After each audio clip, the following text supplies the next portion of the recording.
Hello बच्चों, स्वागत है आपका इस वीडियो में। मेरा नाम है विशाल तिवारी और आज हम बात करने जा रहे हैं मोशन स्ट्रेट लाइन के थर्ड लेक्चर की। इससे पहले वाले वीडियो में हमने देखा था कि एवरेज वेलोसिटी क्या होती है, इंस्टेंटेनियस वेलोसिटी क्या होती है, एक्सेलरेशन के बारे में भी हमने बात करा था। आज के इस वीडियो में हम ग्राफ को समझना सीखेंगे कि पोजीशन टाइम ग्राफ क्या होता है, उससे क्या क्या निकाल सकते हैं। ठीक उसी तरीके से वेलोसिटी टाइम और एक्सेलरेशन टाइम ग्राफ को भी सीखेंगे। ध्यान से देखना, आज का वीडियो बहुत इंपॉर्टेंट है कॉन्सेप्ट्स के लिए। अगेन, जिन लोगों ने डिफरेंशिएशन वाला लेक्चर नहीं देखा है तो उसे जाके आप पहले देख लो। स्टार्ट करते हैं। देखो, 3 टाइप के ग्राफ हमें पढ़ना है। पहला है पोजीशन टाइम ग्राफ, दूसरा है वेलोसिटी टाइम ग्राफ और तीसरा है एक्सेलरेशन टाइम ग्राफ। इन तीनों में क्या रिलेशन होता है और कैसे एक से दूसरी चीज निकालते हैं। सबसे पहली बात करते हैं पोजीशन टाइम ग्राफ की। Position time graph. अब किसी की कॉपी में अगर S लिखा हो तो कंफ्यूज नहीं होना। पोजीशन को X से भी रिप्रेजेंट कर सकते हैं, S से भी रिप्रेजेंट कर सकते हैं, आपकी मर्जी। ठीक है। सो पोजीशन टाइम ग्राफ, मैं एक पोजीशन टाइम ग्राफ बनाता हूं कुछ ऐसा। ठीक है, ये पोजीशन टाइम ग्राफ है। अब देखो, अगर कोई बॉडी मूव कर रही है, सपोज दैट यहां से यहां तक जा रही है, मैंने इसका ग्राफ बनाया है, तो अगर किसी पर्टिकुलर टाइम पे मैं बोलूं इंस्टेंटेनियस वेलोसिटी कितनी होगी, तो हम लोगों ने पढ़ रखा है ना इससे पिछले लेक्चर में कि इंस्टेंटेनियस वेलोसिटी क्या होती है, dx/dt या ds/dt, जिससे भी हमने रिप्रेजेंट करा हो। सो dx/dt ये है इंस्टेंटेनियस वेलोसिटी। ठीक है सर, इसमें हमें कोई प्रॉब्लम नहीं। अब बात करते हैं स्लोप की। जब मैंने डिफरेंशिएशन पढ़ाया था तो मैंने बोला था अगर कोई लाइन है, ये हाइट है डेल्टा वाई और ये बेस जो है ये है डेल्टा एक्स। अगर कोई लाइन है तो स्लोप क्या होता है, स्लोप होता है delta Y by delta X. फिर मैंने बोला था कि अगर कोई कर्व है तो अगर हमें यहां पर स्लोप निकालना है तो क्या करते हैं, बहुत छोटा सा एलिमेंट कट करते हैं। छोटा सा एलिमेंट कट करने से क्या होता है कि जो चीज टेढ़ी है ना वो भी सीधी दिखती है। किसी भी कर्व का अगर बहुत छोटा सा एलिमेंट कट करोगे तो वो लगभग सीधा होगा। जैसे आप घर के बाहर जाओ और ग्राउंड को देखो तो हमें प्लेन दिखता है, भाई धरती तो लगभग गोल है ना। सो हमें ऐसे मुड़ा हुआ नहीं दिखता। क्यों? क्योंकि वो ग्राउंड पूरी अर्थ के रिस्पेक्ट में क्या है, बहुत ही ज़्यादा छोटा है। सो अगर इस कर्व के रिस्पेक्ट में हमने बहुत छोटा सा एलिमेंट कट करा तो ये पार्ट कैसा होगा, ये पार्ट स्ट्रेट लाइन होगा और ये जो हाइट होगी इसको हम लोग रिप्रेजेंट करते हैं dy से, इसको रिप्रेजेंट करते हैं dx से। सो अब इस केस में जो स्लोप हो जाता है वो क्या होता है, dy/dx, और यही होता था डिफरेंशिएशन। ठीक है, ये चीज हो जाता है। अब एक चीज समझना, यहां पर तो ये वाली एक्सिस x थी, ये वाली एक्सिस y थी। लेकिन अगर हमें यहां पर स्लोप लिखना हो, तो स्लोप क्या लिखेंगे, dx, क्योंकि यहां पर तो dy ऊपर था ना, यहां पर x ऊपर है। सो dx अपॉन dt,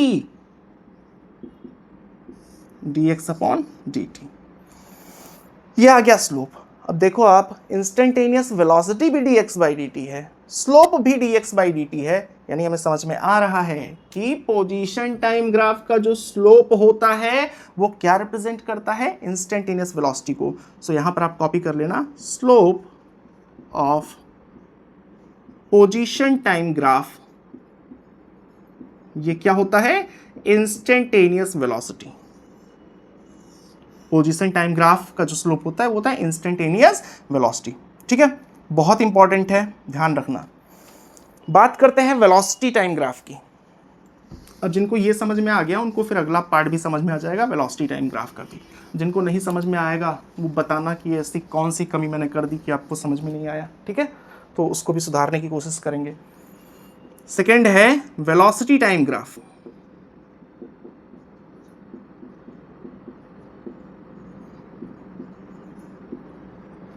तो एक वेलोसिटी टाइम ग्राफ मैं बनाता हूं किसी बॉडी का। एक चीज याद रखो, जब कभी भी पोजीशन टाइम, वेलोसिटी टाइम या एक्सेलरेशन टाइम ग्राफ बनाओ ना, तो वो ग्राफ नीचे से शुरू तो हो सकता है। क्यों? क्योंकि पोजीशन, वेलोसिटी, एक्सेलरेशन तीनों माइनस में तो हो सकते हैं। माइनस का मतलब अदर डायरेक्शन, लेकिन इधर मत बनाना। क्यों? क्योंकि टाइम कभी भी नेगेटिव नहीं होता है। ठीक है, तो इसके लेफ्ट साइड मत बनाना। आपका मन है इस तरीके से नीचे बनाने से तो बना दो, कोई प्रॉब्लम नहीं। सो ये वेलोसिटी टाइम ग्राफ है। अब अगर हमें बॉडी यहाँ से मूव करके ऐसे जा रही थी, मैं अगर इंस्टेंटेनियस एक्सेलरेशन की बात करूँ तो क्या होता है, अगेन लिखेंगे instantaneous acceleration equal to D V by D T. यहाँ तक तो भाई हमें कोई दिक्कत ही नहीं है, तो हमने पिछले वाले वीडियो में देखा था। अगेन अब अगर उसका स्लोप लिखेंगे तो स्लोप क्या आएगा, D V by D T. जैसे D Y by D X होता था, इस केस में D V by D T होगा। सो स्लोप भी D V by D T है, इंस्टेंटेनियस एक्सेलरेशन भी D V by D T है।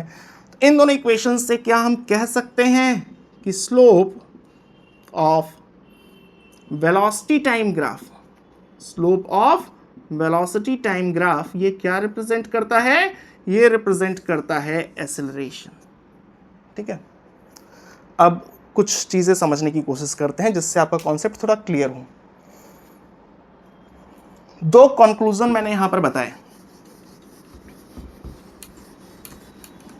वो कंक्लूजन क्या क्या थे कि slope of position time graph ये है वेलोसिटी, और slope of velocity time graph ये क्या हो गया, एक्सेलरेशन।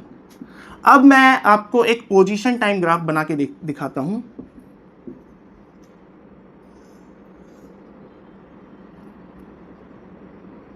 ठीक है, मैं पूछूं कि बताओ किसी भी बॉडी का मोशन है और उसका ग्राफ मैंने इस तरीके से बनाया है, बताओ बॉडी कब कब रुक रही। मार्कर को अगर ऊपर फेंके हैं तो मार्कर ऊपर जाता है, किसी पर्टिकुलर टाइम पे रुकता है ना, फिर नीचे आता है, मतलब किसी ना किसी टाइम पे वेलोसिटी क्या होती है, जीरो होती है।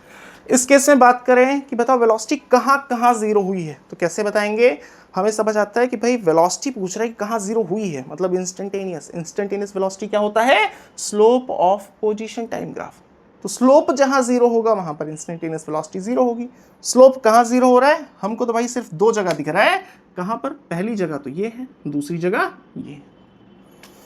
इन दोनों टाइम पे बॉडी क्या है, रुकी है, फिर तुरंत चल दी है, मतलब ऐसा नहीं कि जाके रुक गई है, उस पर्टिकुलर टाइम पे वेलोसिटी जीरो हुई है, फिर डायरेक्शन बदल गई है। एक चीज और समझना, जब स्लो, अगर मैं इस डायरेक्शन को पॉजिटिव मानूं तो दूसरा डायरेक्शन कौन सा हो जाएगा, नेगेटिव हो जाएगा। यहां पर स्लोप कैसा है, यहां पर स्लोप पॉजिटिव है, मतलब बॉडी इधर जा रही थी, फिर रुकी है बॉडी और फिर पीछे आ रही है। यहां पर स्लोप कैसा है, नेगेटिव है, यानी बॉडी पीछे की तरफ आ रही है, फिर आगे बॉडी फिर से पॉजिटिव हो गई है, फिर इधर रुकी है, फिर उधर गई है। तो आपको ये मोशन समझ में आना चाहिए। किसी भी ग्राफ को आप देखो तो वो बॉडी एक्चुअल में कैसा मूव कर रही होगी, ये चीज आपके दिमाग में छप जानी चाहिए, तो मान सकते हैं कि आपका कॉन्सेप्ट क्लियर है। ठीक इसी तरीके से वेलोसिटी टाइम ग्राफ में भी हो जाएगा। अगर वेलोसिटी टाइम ग्राफ दे दिया जाए और पूछ लिया जाए कि बताओ एक्सेलरेशन कहाँ जीरो है, तो भी हम लोग इसी तरीके से बता सकते हैं। ठीक है, चलो ये तो हो गया क्लियर। अब एक चीज समझना,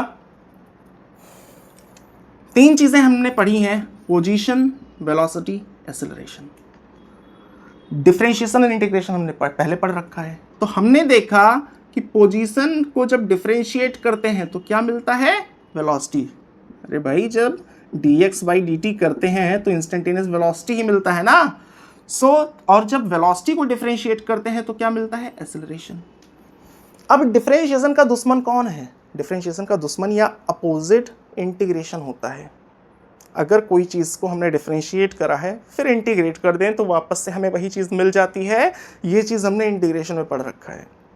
जैसे प्लस माइनस, मल्टीप्लिकेशन और डिवीज़न, ये सब अपोजिट है ना। अगर a को इंटीग्रेट कर दें तो हमें क्या मिलना चाहिए, वेलोसिटी, और v को इंटीग्रेट कर दें तो क्या मिलना चाहिए, पोजीशन मिलना चाहिए। हालांकि ये चेंज इन वेलोसिटी होता है और ये चेंज इन पोजीशन होता है। धीरे धीरे चीज़ें समझ में आएंगी, बस आप मोटा मोटा ये समझो कि डिफरेंशिएट करते जाओगे तो ऐसे बढ़ोगे, इंटीग्रेट करते जाओगे तो ऐसे बढ़ोगे। ठीक है, ग्राफ बना के समझाऊंगा, आपको ज़्यादा क्लियर होगा। और उससे पहले एक चीज़ आप देखना ध्यान से, कोई बॉडी है, ये एक्स एक्सिस है। इनिशियली बॉडी कहां पर थी, मैं बोल रहा हूं बॉडी यहां पर थी x1 पे। जब टाइम t1 था तो फिर बॉडी x1 पे थी, जब टाइम t2 है तो फिर बॉडी x2 पे है। कहने का मतलब बॉडी पहले कहीं थी और कुछ टाइम में बॉडी आगे बढ़ गई है। ग्राफ की बात अभी नहीं कर रहे, ग्राफ अभी नहीं समझना। अब एक चीज समझना, x2 पे पहुंच गई है, मैं बोलूं इंस्टेंटेनियस वेलोसिटी क्या होगी, तो इंस्टेंटेनियस वेलोसिटी होती है dx/dt। क्यों? क्योंकि किसी पर्टिकुलर टाइम पे जाके हम क्या करते थे, वहां की वेलोसिटी निकालते थे कि dx डिस्प्लेसमेंट हुआ होगा dt टाइम में, ये चीज करते थे ना, तो इंस्टेंटेनियस वेलोसिटी आती थी dx/dt। अगर dx की वैल्यू निकालना हो कि कितना डिस्प्लेसमेंट हुआ, तो डिस्प्लेसमेंट हम बोलेंगे v dt। सिंपली आप इसको इधर लिए जाओ। एक चीज बताना, आप चलते जा रहे हो, एक कदम आपका इतना बड़ा है, मान लो आधे मीटर का, आप 5000 कदम चल जाओगे तो क्या होगा, सबको जोड़ दोगे तो क्या मिल जाएगा, टोटल लेंथ मिल जाएगी। ठीक इसी तरीके से कोई बॉडी यहां से यहां गई है, किसी टाइम में वो बहुत कम मूव की है, लेकिन अगर ऐसे जो थोड़ा थोड़ा मूवमेंट हुआ है, थोड़ा थोड़ा बॉडी हिली है, अगर सबको जोड़ लेंगे तो हमें टोटल लेंथ मिल जाएगी। कहने का मतलब ये dx डिस्प्लेसमेंट हुआ है। अगर ऐसे इस पूरे रास्ते को ऐसे हम इनफाइनाइट पार्ट्स में डिवाइड कर लें और हर dx को जोड़ दें तो हमें क्या मिल जाएगा, हमें मिल जाएगा डिस्प्लेसमेंट, यानी x2 माइनस x1, क्योंकि ये तो हो गया x2, ये हो गया x1, सो x2 माइनस x1, ये वाली लेंथ मिल जाएगी जो कि क्या है, डिस्प्लेसमेंट ही लिख लो आप s। ठीक है, अब ये काम भाई करेगा कौन, क्योंकि हमारे बस की बात तो नहीं है कि हम ऐसे छोटे छोटे पार्ट्स को जोड़ पाएं, ये काम करता है इंटीग्रेशन। हम लोग क्या करेंगे, इंटीग्रेशन एक ऐसा टूल है जिससे हम लोग कुछ करके दिखाते हैं, तो वो हमने करके दिखा दिया। जैसे मैंने क्या दिखा दिया कि भाई ये छोटा सा डिस्प्लेसमेंट तो v dt है। अब जब हम इंटीग्रेशन का साइन लगाएंगे और बताएंगे कि कहां से कहां तक इंटीग्रेट करो, t1 से t2, जब टाइम t1 था और जब टाइम t2, इसके बीच इंटीग्रेट कर दो, तो मतलब हम उसे बता रहे हैं कि यही जो हमने छोटा सा डिस्प्लेसमेंट निकाला है ना, ऐसे यहां से यहां तक सारे डिस्प्लेसमेंट को निकाल के जोड़ दो, तो ऑटोमेटिक क्या आ जाएगा, डिस्प्लेसमेंट। पर चलो मैं मैथ्स के तरीके से करके दिखा रहा हूं, ये सिर्फ समझना बहुत जरूरी है। यहां पर आप लिखोगे integrate both sides, integrate both sides with proper limit. Limit लगाना आपको आना चाहिए, आ भी जाएगा अगर अभी नहीं आ रहा है तो। लिमिट कैसे लगाते हैं, यहां पर dt था तो टाइम की लिमिट लगाएंगे, इधर dx था, अब देखो तो इधर x की लिमिट लगाएंगे। जब t1 था तो बॉडी का पोजीशन क्या था, बॉडी का पोजीशन x1 था।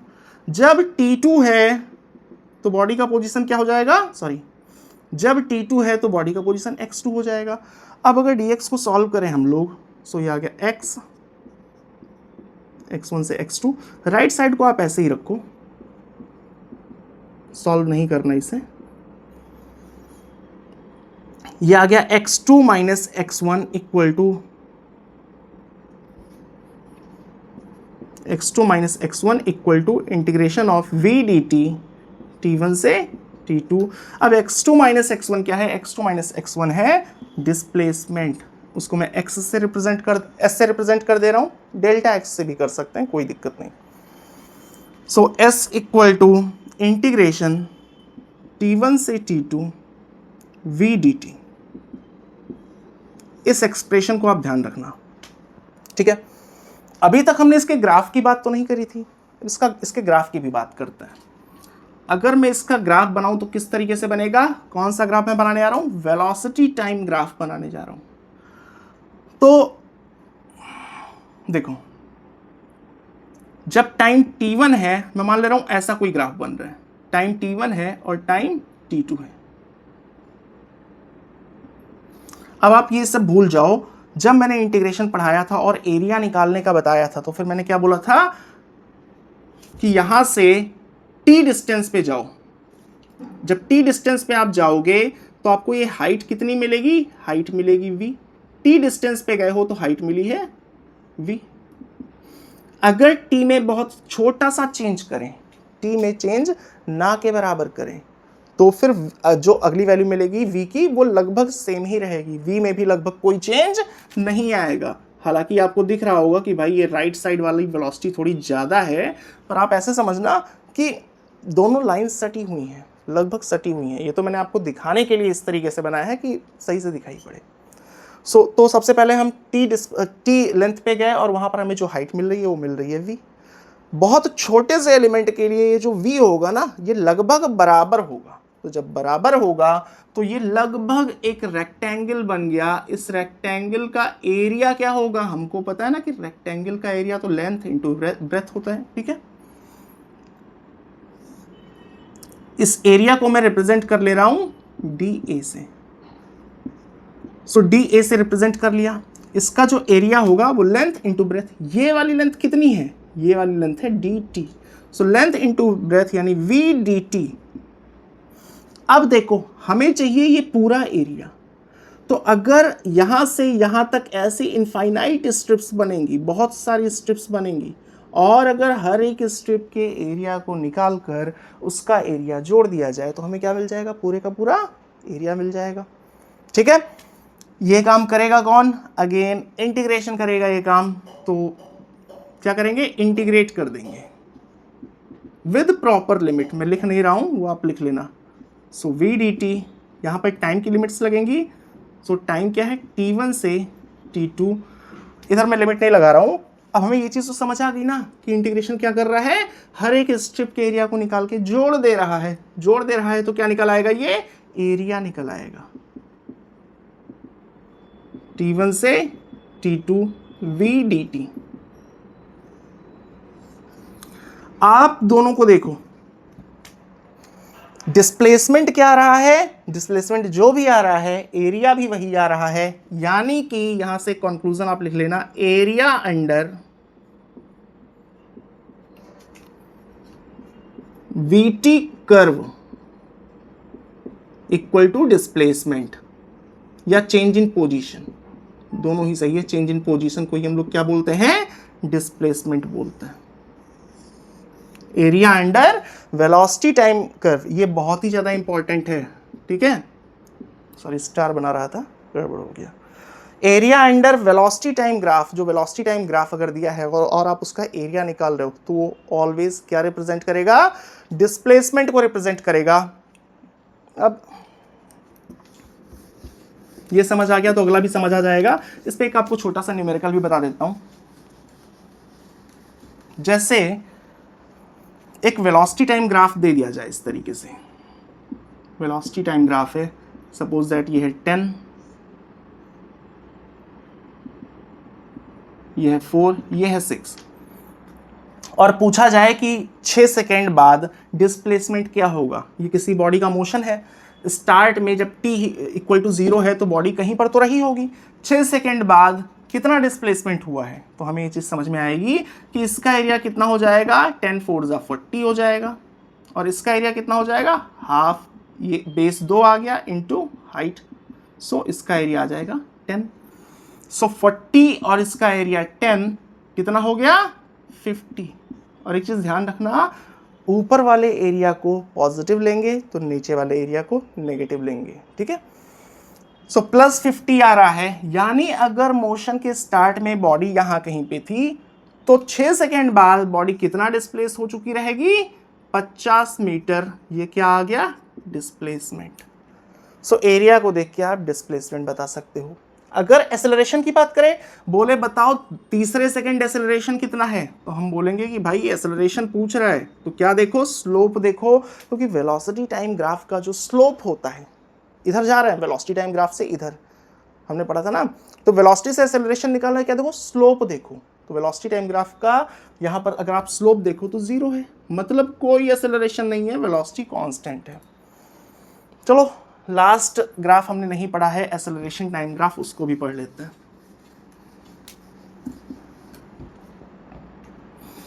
तो अगेन मैं पहले ग्राफ बनाऊंगा नहीं,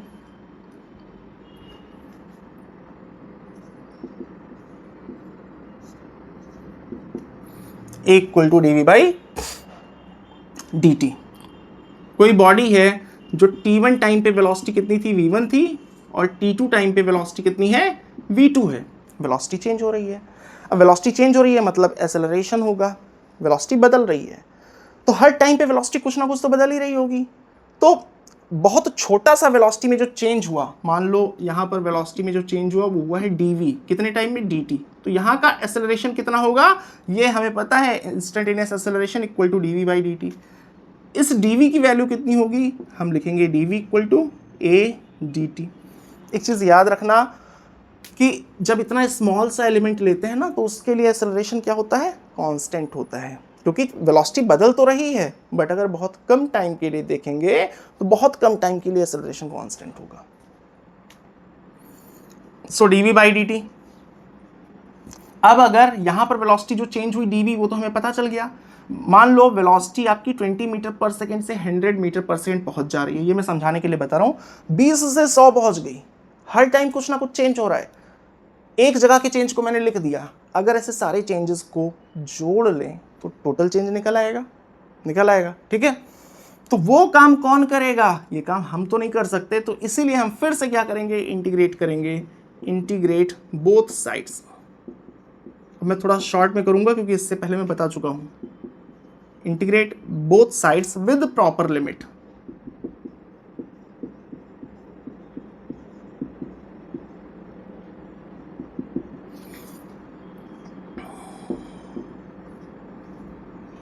इधर dt है तो टाइम की लिमिट्स लगेंगी। t1 टाइम पे वेलोसिटी क्या थी, v1 थी।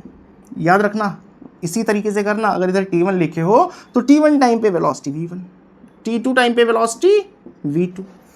अब अगर ये इंटीग्रेट होगा तो क्या होगा, dv की जगह v आ जाएगा, या आप ऐसे भी समझ सकते हो कि छोटा सा जो चेंज था dv था, ऐसे सारे चेंज को अगर ऐड कर लेंगे तो क्या आ जाएगा, चेंज इन वेलोसिटी, मतलब v2 माइनस v1 आ जाएगा, ठीक है।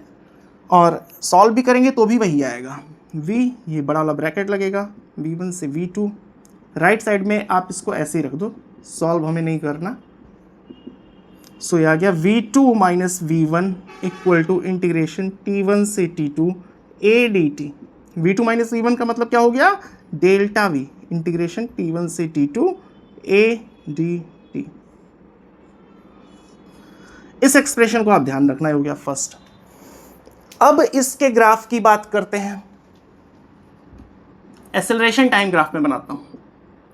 अभी हमने एक्सेलरेशन टाइम ग्राफ नहीं बनाया था, सो इधर आ गया एक्सेलरेशन। एक्सेलरेशन किस में है, इन मीटर पर सेकेंड स्क्वायर, और टाइम किस में है, इन सेकेंड, ठीक है। ये चीज़ ध्यान रखना, किसी भी क्वेश्चन को सॉल्व करने से पहले किस में दिया है, यूनिट्स क्या है, इस चीज़ का ध्यान रखना बहुत ज़रूरी है। तो इस तरीके से कुछ मोशन हो रहा है, ये है टाइम t1, ये है टाइम t2। तो अगेन अब हमें क्या करना है, इस एरिया को निकालना है। एरिया को निकालने के लिए क्या करेंगे, यहां से t डिस्टेंस पे जाते हैं, t पे जाएंगे तो हमें हाइट क्या मिलेगी, हमें हाइट मिलेगी a। जब a हाइट मिलेगी तो एक बहुत पतला सा एलिमेंट कट करेंगे, कितना, dt। d क्या रिप्रेजेंट करता है कि ये एलिमेंट बहुत ही ज़्यादा छोटा है। सो जब dt कट किया तो ये वाली हाइट जो अगली आएगी वो लगभग a के ही बराबर होगी, क्योंकि इसके जस्ट बगल वाली लाइन है, ठीक है। अब इस पतली सी स्ट्रिप का एरिया क्या हो जाएगा, ये हो जाएगा da मैंने लिखा। अब ये रेक्टेंगल है, रेक्टेंगल का एरिया हम सभी को पता है, length into breadth. So da equal to length कितना है, a है, ब्रेथ कितना है, dt है। अब अगर यहां से यहां तक देखें तो ऐसी इनफाइनाइट स्ट्रिप्स बन रही होंगी, सारी स्ट्रिप्स को जोड़ने का काम कौन करेगा, इंटीग्रेशन करेगा।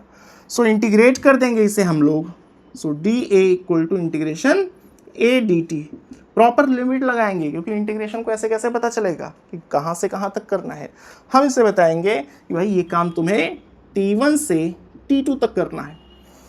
तो अब इसने सारी स्ट्रिप्स का एरिया निकाल के जोड़ दिया, इधर लिमिट नहीं लगा रहे हैं, वो हमें समझ भी आ रहा है कि भाई जब सारे एरिया को जोड़ रहे हैं तो इधर क्या आ जाएगा, टोटल एरिया t1 से t2 a dt। अब आप जरा ध्यान दो, फर्स्ट इक्वेशन सेकेंड इक्वेशन, यहां से हम बोल सकते हैं ना कि एक्सेलरेशन टाइम ग्राफ का जो एरिया होता है, इस कर्व के नीचे का जो एरिया होता है वो क्या रिप्रेजेंट करता है, वो रिप्रेजेंट करता है चेंज इन वेलोसिटी को। सो आप लिख लेना यहां पर कि डेल्टा वी या चेंज इन वेलोसिटी ये क्या होता है, area under acceleration time graph. ये कंक्लूजन बहुत इंपॉर्टेंट है, ध्यान होना चाहिए। अभी भी जिनको डाउट्स हैं ना थोड़े बहुत, वो अगले वाले लेक्चर में जब ढेर सारे न्यूमेरिकल्स आप देखोगे इन पे बेस्ड, तो फिर कॉन्सेप्ट्स क्लियर होंगे। चलो समराइज कर लेते हैं कि आज हमने क्या पढ़ा है एक बार जल्दी से।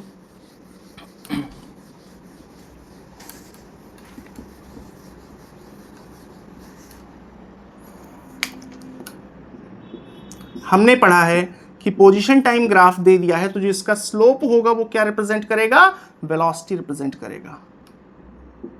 स्लोप क्या होगा, वेलोसिटी। अब स्लोप तो किसी पॉइंट पे होगा ना, तो वेलोसिटी भी उसी पर्टिकुलर टाइम पे होगा, यानी इंस्टेंटेनियस वेलोसिटी को रिप्रेजेंट करेगा।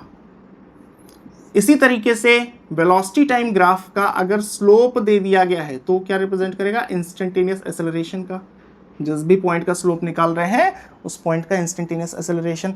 लेकिन यहां पर हमने एक चीज और पढ़ा है कि अगर हमने एरिया निकाला है तो एरिया क्या रिप्रेजेंट करेगा, एरिया रिप्रेजेंट करेगा डिस्प्लेसमेंट को।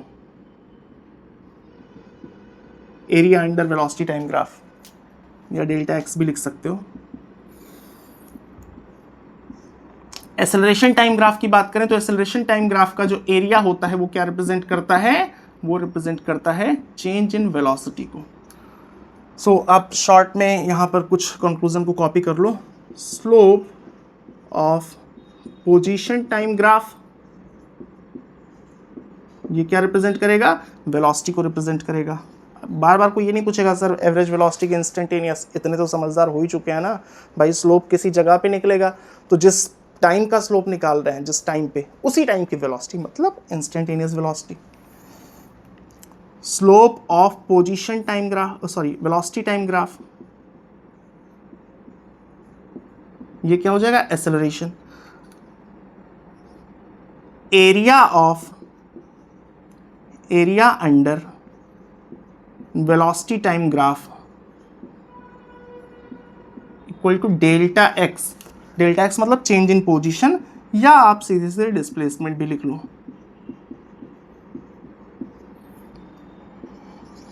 फोर्थ है area under acceleration time graph, ये आ जाएगा चेंज इन वेलोसिटी। चलो आज के लिए इतना सफिशिएंट है। आई होप कि आपको समझ आया होगा। अगर समझ आया हो तो वीडियो को लाइक कर देना। कोई सजेशन हो तो वो भी लिखना, मैं फॉलो करने की कोशिश करूंगा। कोई डाउट हो तो आने वाले लेक्चर में हम इस पे बेस्ड न्यूमेरिकल्स करेंगे, और जो कुछ भी थोड़ी मोड़ी चीज़ें समझ में ना आई हो उन कॉन्सेप्ट्स को क्लियर करने की कोशिश करेंगे। चलो मिलते हैं आपसे अगले वीडियो में, तब तक के लिए बाय बाय।